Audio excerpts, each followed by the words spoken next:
নমস্কাৰ বন্ধুবান্ধৱ সকল, মোৰ এটা নতুন ভিডিঅ'লৈ আপোনালোকক পুনৰবাৰ স্বাগতম জনাইছোঁ। ৰংচাৰণ সম্প্ৰচাৰিত হৈ থকা বকুলা হাবাইখনৰ বৰ্তমান মুকলি হৈছে।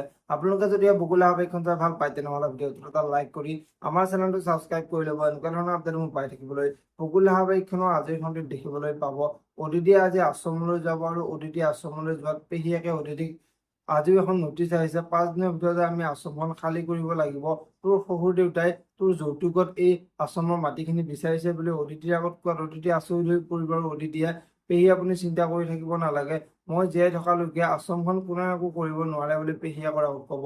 এতিয়া বাৰু অদিতিয়ে অনাবিল আৰু গাৰ্গীৰ দেউতাকৰ হাতৰ পৰা আশ্ৰমখন বচাব পাৰিব নাই দেখিবলৈ পাব বকুলা হাবাইখনৰ আজিৰ খনতিত আদিৰ দেউতাকৰ প্ৰিয়ে জনায়, আপুনিতো শত্ৰুক কেতিয়াও ক্ষমা কৰি নিদিয়ে, কিন্তু আপুনি অদিতি বৰুৱাক কিয় আপোনাৰ ঘৰত ৰাখিছে বুলি প্ৰিয়াজনে আদিৰ দেউতাকক সুধিব। আৰু তেতিয়া আদিৰ দেউতাকে, মই বিনা কাৰণত একো কামেই নকৰো, মই অদিতি বৰুৱাক ঘৰত ৰাখি অদিতি বৰুৱাৰ লগত কি পৰিকল্পনা কৰি আছো তুমি সেইটো ভাবিবই নোৱাৰা বুলি প্ৰিয়জনৰ আগত ক'ব। এতিয়া বাৰু আদিৰ দেউতাকে অদিতি আৰু আদিৰ সম্পৰ্কটো ধ্বংস কৰিব নেকি দেখিবলৈ পাব বকুলা হাবাইখনৰ আজিৰ খনতিত। আজিৰ খনতিত মন্দিৰাই খুৰীয়েকক, এইবোৰ ডকুমেণ্ট দেখিছানে, এইবোৰ হৈছে এখেতৰ দেউতাকৰ কোম্পানীৰ ডকুমেণ্ট, গতিকে আমাৰ ভাল দিন আহিবলৈ আৰু বেছি দিন নাই বুলি খুৰীয়েকৰ আগত ক'ব।